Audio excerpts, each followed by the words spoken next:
तो हमारे अध्यक्ष हैं और हमारे सांसदगण वीरेंद्र जी, हमारे दिनेश जी निरुआ जी, हमारे दयाशंकर जी, बाकी मंत्रीगण, हमारे सभी विधायकगण और हमारे प्रदेश के सभी पदाधिकारीगण, मेरा ये सौभाग्य है कि मुझे आज काशी विश्वनाथ में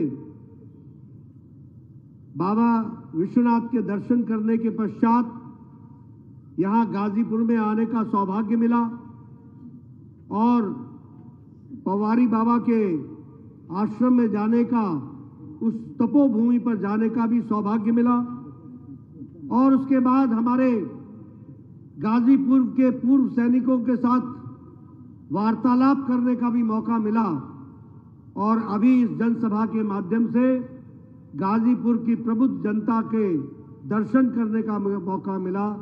मैं अपनी ओर से आप सबका अभिनंदन करता हूं और आप सबका अभिवादन करता हूं। ये बाबा अमरनाथ की मंदिर, हनुमान का मंदिर, पूज्य साधु संतों की ये तपोस्थली, ऐसी तपोस्थली को जहां मैं नमन करता हूं, वहीं भारत के परमवीर चक्र हमारे अब्दुल हमीद को भी याद करते हुए सभी स्वतंत्रता सेनानियों को भी मैं यहां याद करता हूं और महाराजा सुहेल देव जी को भी याद करते हुए अपनी बात को प्रारंभ करता हूं। मैं जब आज आ रहा था तो मैं देख रहा था कि गाजीपुर कितना बदल चुका है। मैं देख रहा था कि काशी से गाजीपुर आने का मतलब होता था घंटों लग जाते थे। आज जब मैं गाजीपुर पहुंचने की बात कर रहा था, मैं साथियों से पूछ रहा था, मैं हेलीकॉप्टर पे भी देख रहा था कि कितने विकास के कार्य हो रहे हैं, लेकिन अब हमारे साथी बताते हैं कि काशी नजदीक हो गई है और 1.5 घंटे के अंदर हम यहां गाजीपुर पहुंच जाते हैं। यह परिस्थिति आकर के खड़ी हुई है। यह कैसे हुआ है? यह इसलिए हुआ है कि आपने अपनी ताकत का सही उपयोग किया। मित्रों, प्रजातंत्र में अपने मतों का, अधिकार का सही प्रयोग बहुत महत्वपूर्ण उपकरण है। गलत जगह अगर बटन दब जाए तो माफिया राज आ जाता है, सही जगह बटन दब जाए तो मेडिकल कॉलेज आ जाता है। इस बात को भी हमको ध्यान में रखना है।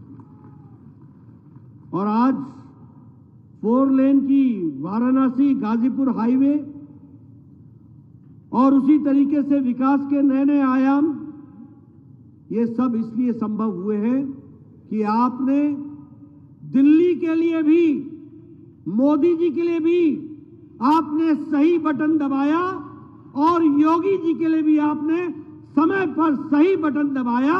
डबल इंजन की सरकार उत्तर प्रदेश में खड़ी कर दी और इसलिए आज मैं कह सकता हूं कि गाजीपुर का विकास न कम से कम पीछे तो कभी हुआ नहीं, अनप्रेसिडेंटेड। और उसी तरीके से यहां माफिया राज को भी आपने नमस्कार किया, विकास को आगे बढ़ाया। आज मैं कहता हूं कि विकास का मतलब हीरा है, हीरा। हमसे लोग पूछते हैं हीरा क्या है, तो मैं सबको बोलता हूं हीरा मतलब एच मतलब हाईवेज, आई मतलब इंटरनेट, आर मतलब रेलवेज और ए मतलब एयरवेज।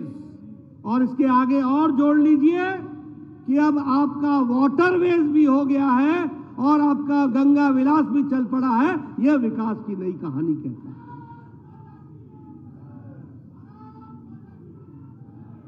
मित्रों,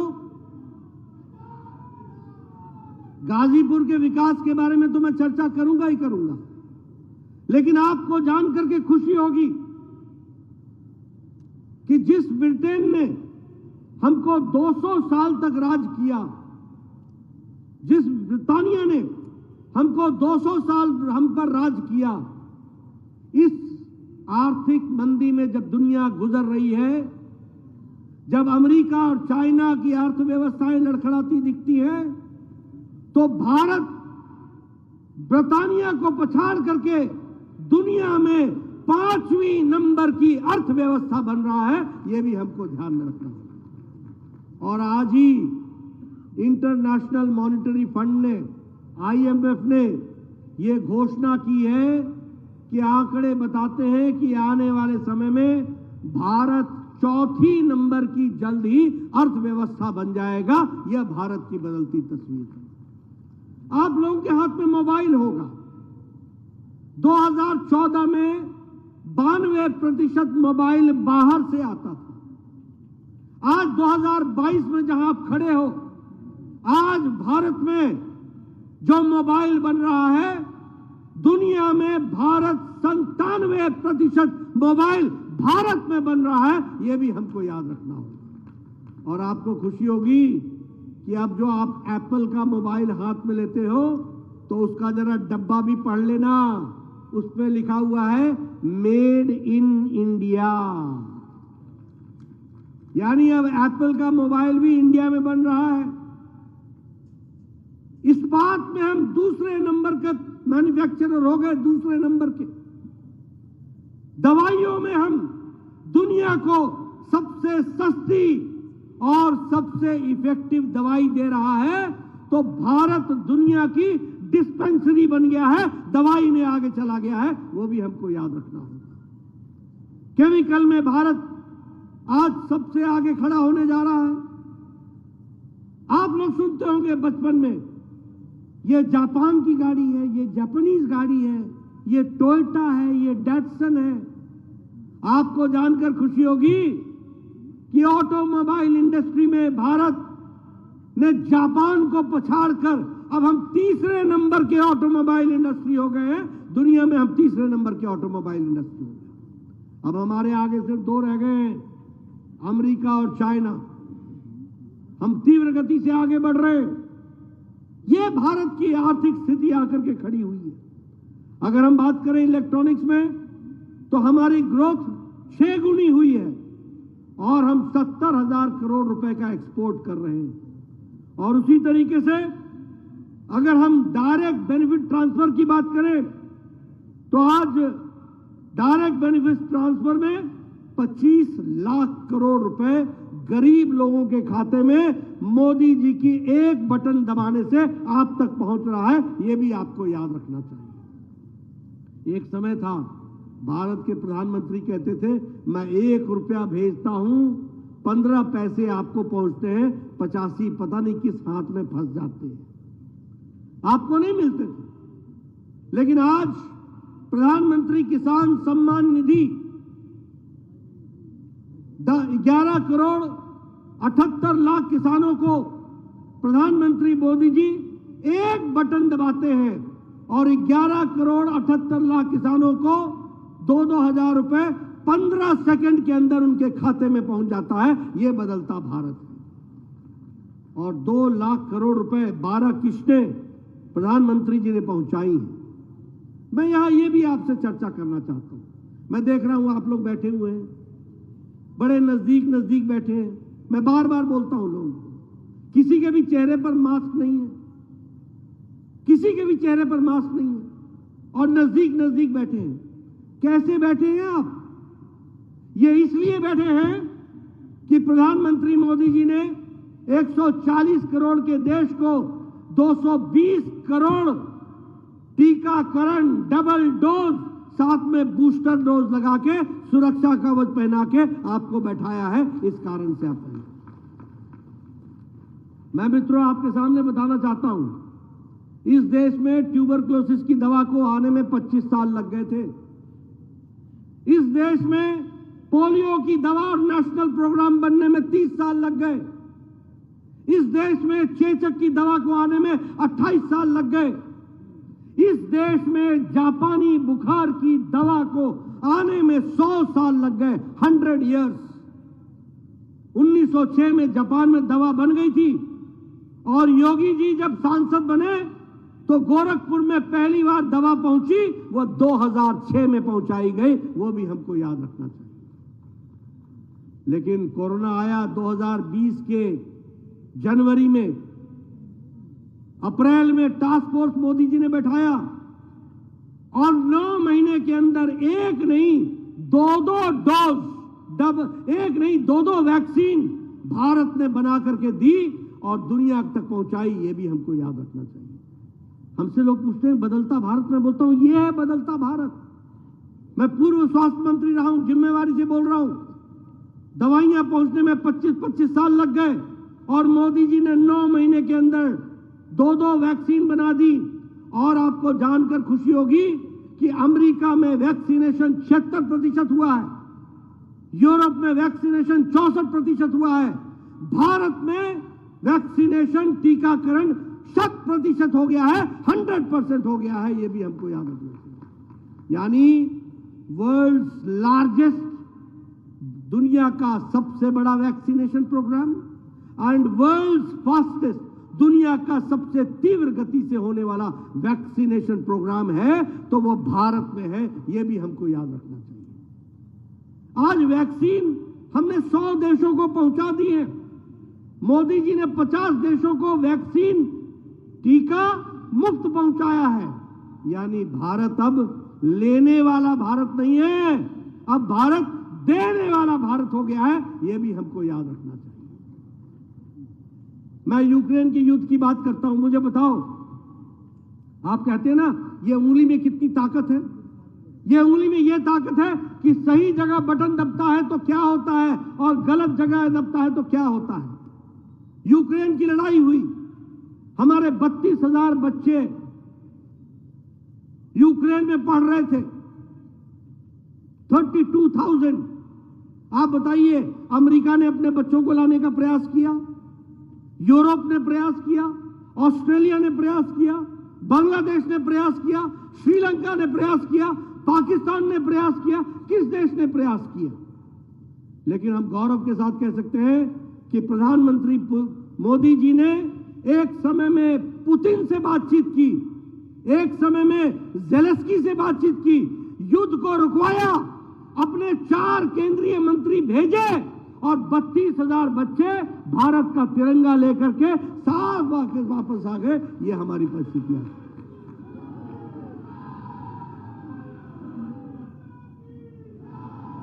और आपको जानकर खुशी होगी कि दूसरे देश के बच्चे भी भारत का तिरंगा लेकर के वो भी तैर गए, वो भी कर गए। ये बदलता भारत है। और उसी तरीके से मैं बात करूं उत्तर प्रदेश की, तो आज मुझे खुशी है कि चाहे हाईवेज हो, चाहे रेलवेज हो, चाहे इंटरनेट हो, चाहे विकास की दृष्टि से कार्य हो, चाहे निवेश की बात हो, उत्तर प्रदेश छलांग लगाता हुआ योगी जी के नेतृत्व में आगे बढ़ रहा है। इस बात को भी हमको समझना चाहिए। अगर मोदी जी केंद्र से उत्तर प्रदेश को पैसा दे रहे हैं, मोदी जी पहले भी देते थे, अखिलेश के जमाने में भी हम पैसा देते थे, मैं ही स्वास्थ्य मंत्री था, ऊपर से हम पैसा डालते थे, नीचे कटोरे में छेद था, कहीं और जाता था पैसा, कहीं और निकल जाता था, धरती पर नहीं लगता था।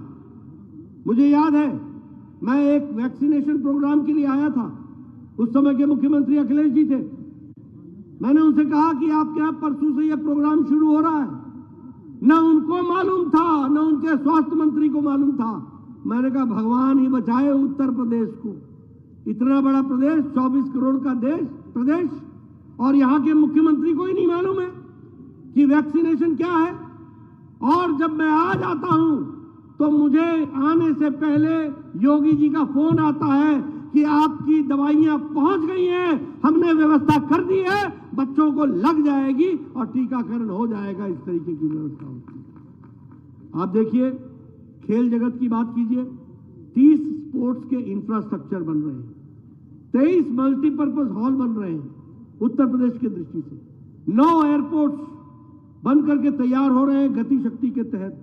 और आपको जानकर खुशी होगी कि उत्तर प्रदेश में एशिया का सबसे बड़ा एयरपोर्ट बन रहा है तो वह भी उत्तर प्रदेश में बन रहा है, जेवर में बन रहा है, वो भी हमको ध्यान में रखना होगा। और उसी तरीके से प्रयागराज और गाजियाबाद में नए एयरपोर्ट टर्मिनल्स की बात हो रही है। उसी तरीके से कुशीनगर में नया एयरपोर्ट ऑपरेशनल हो गया है। जेवर की मैंने आपसे बात कर ली। सरयू नदी की अगर मैं बात करूं तो सरयू नहर इरिगेशन स्कीम, यह स्कीम 1978 में योजना बनी थी। मैं ठीक बोल रहा हूं मुख्यमंत्री जी? 1978 में 1973 में बनी थी। किसी ने सुध नहीं ली। जब मोदी जी आए और योगी जी आए तो यह नहर चालू की गई, बना करके पूरी करके दी गई, वह भी हमको ध्यान में रखना होगा। और उसी तरीके से doubling of the railway line, वो भी चल रहा है। मैंने कहा मेडिकल कॉलेज की दृष्टि से इस समय उत्तर प्रदेश में 35 मेडिकल कॉलेज बन रहे हैं और आपका महर्षि विश्वामित्र मेडिकल कॉलेज वह भी उनमें से है। यह भी हमको ध्यान में रखना चाहिए। कभी सोचा था कि AIIMS all India institute of medical sciences आएगा? आज गोरखपुर में all India institute of medical sciences आ गया। कभी सोचा था कि पीजीआई का एनहांसमेंट होगा? आज वो भी हो गया। कभी सोचा था कि इंफ्रास्ट्रक्चर की दृष्टि से वाराणसी में एम्स के बराबर की सुविधा बीएचयू में खड़ी की जाएगी? मैं ही स्वास्थ्य मंत्री था। मुझे खुशी हो रही है कि एम्स के स्टैंडर्ड के अनुसार बीएचयू में भी व्यवस्था की गई है, उसको भी आगे बढ़ाने का काम किया गया है। अगर हम उत्तर प्रदेश के एक्सप्रेसवे की बात करें तो 13 एक्सप्रेसवे सिर्फ उत्तर प्रदेश में बन रहे। 13 एक ही प्रदेश में 13 और 3200 किलोमीटर उसमें पूरा हो रही है। उसी तरीके से अभी पूर्वांचल में 340 किलोमीटर का पूर्वांचल एक्सप्रेसवे बना। उसी तरीके से 296 किलोमीटर का बुंदेलखंड एक्सप्रेसवे बना। अभी दिल्ली मेट्रो एक्सप्रेसवे 96 किलोमीटर का वो भी बन रहा है। Gorakhpur link expressway, Ganga expressway, Lucknow Kanpur expressway, Ghaziabad Kanpur expressway, Gorakhpur Siliguri expressway, Delhi Saharanpur Dehradun expressway, Ghazipur Ballia और माझी ग्रेट एक्सप्रेसवे, ये सारे एक्सप्रेसवेज आज उत्तर प्रदेश में कहे जा रहे हैं। आप बताइए, आज से 10 साल पहले ऐसे कोई नेता किसी पार्टी का ऐसे एक्सप्रेसवे का नाम ले सकता था क्या? ले सकता था क्या? ले सकता था क्या? आज आप परिस्थिति, वो क्या नाम लेते थे उस समय? उस समय यही कहते थे कि यहां अपहरण हो गया, यहां गुंडागर्दी हो गई, यहां जमीन हथिया लिया गया। यही होता था कि नहीं होता था? आजकल इस माफिया का राज है, आजकल इस माफिया का राज है। ये विकास की कहानी, आम व्यक्तियों को राहत देने का काम, ये काम किया है तो भारतीय जनता पार्टी ने किया है। मोदी जी के नेतृत्व ने नई राजनीति को जन्म दिया है और योगी जी ने अक्षरशः उसको धरती पर लागू करने का काम किया है। इस बात को हमको समझना होगा। ये देश की परिस्थिति आकर के खड़ी है। मैं बहुत सी बातें आपके साथ चर्चा कर सकता हूं जहां तक विकास की कहानी है, लेकिन हाँ, मैं एक बात आपको जरूर कहना चाहूंगा। आज यहां हमारे लोग गांव से आकर के बैठे हैं। आज गांव की तस्वीर भी बदली है। गरीब, गांव, वंचित, पीड़ित, शोषित, दलित, इनकी अगर किसी ने चिंता की है तो वह चिंता प्रधानमंत्री गरीब कल्याण अन्न योजना ने की है। आज 80 करोड़ की जनता को 5 किलो गेहूं या 5 किलो चावल, और उत्तर प्रदेश उसमें अपने तरफ से जोड़ करके आगे बढ़ा रहा है। गरीब को कभी भूखा न सोना पड़े, इसकी व्यवस्था की गई है। नतीजा क्या निकला है? नतीजा ये निकला है कि भारत की अति गरीबी अब 1% से भी कम रह गई है। ये इंटरनेशनल मॉनिटरी फंड बोलता है। उज्ज्वला योजना, उजाला योजना, सौभाग्य योजना, आपके उत्तर प्रदेश में मैं आया करता था, गांव में लाइट नहीं होती थी, लोग वो सोलर एनर्जी का बल्ब लेकर के मेरे आगे आगे चलते थे, लालटेन लेकर के चलते थे। आज आपके यहां 24x7 24 घंटे 12 महीने, बोलिए बिजली पहुंची है कि नहीं पहुंची है? पहुंची है कि नहीं पहुंची है? सबको बिजली मिल रही है कि नहीं मिल रही है? एक समय में बिजली मिलना मतलब होता था बहुत बड़ा सरकार का एहसान। सौभाग्य योजना, उजाला योजना, हर दृष्टि से विकास का काम हुआ है। अभी अगर मैं बात करूं हमारी बहनों के बारे में, मैं चर्चा करना चाहता हूं। 12 करोड़ इज्जत घर बनाए गए। 12 करोड़ का मतलब आप समझो। मुझे याद है संसद में डॉक्टर राम मनोहर लोहिया कहते थे, मुझे दुख होता है जब मेरी गाड़ी सड़क पर चलती है और बहनें झुंड बना करके अपने दैनिक नित्यक्रम के लिए सड़कों पर आती हैं तो मुझे शर्म आती है। 1966 में कहा राम मनोहर लोहिया ने, किसी ने सुध नहीं ली। और संख्या कितनी थी? 12 करोड़।